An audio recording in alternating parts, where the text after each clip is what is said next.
Ο Βασίλης ο Σούκος, πρόεδρος του Σκοπευτικού Ομίλου Πυργετού Ορίων. Έχουμε δημιουργήσει ένα πάρα πολύ ωραίο χώρο σκοποβολής πύληνου στόχου. Είμαι καινούριος στη σκοποβολή του πύληνου στόχου.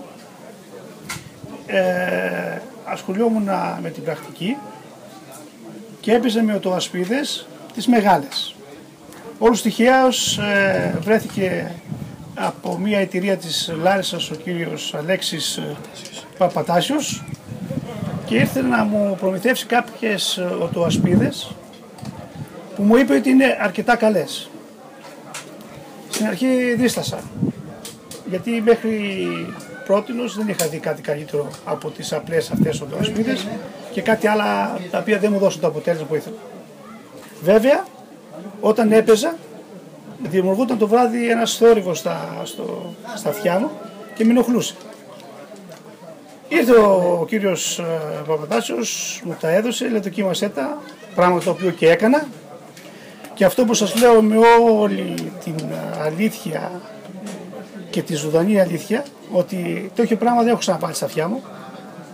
Δεν έχω ενοχληθεί καμία φορά από τότε που τα έβαλα. Δεν με ενοχλούν καθόλου, δεν τις νιώθω στα αυτιά μου και μπορώ να πω σίγουρα και βεβαιώνω για όλους ότι κάτι τέτοιο δεν έχει ξαναυπάρξει. Βέβαια, τεχνολογικά το ανήλυσα, γιατί λόγω ότι έχω κάποιες γνώσεις και βρήκα ότι πράγματι στέκεται τεχνολογικά πάρα πολύ σωστά και το αποτέλεσμα αυτών των οποίων εφεύραν κάτι τέτοιο είναι πάρα πολύ σωστό. Πιστεύω και θέλω να πω ότι είναι κρίμα όποιοι παίζουν να μην φοράνε αυτές τις οτοασπίδες.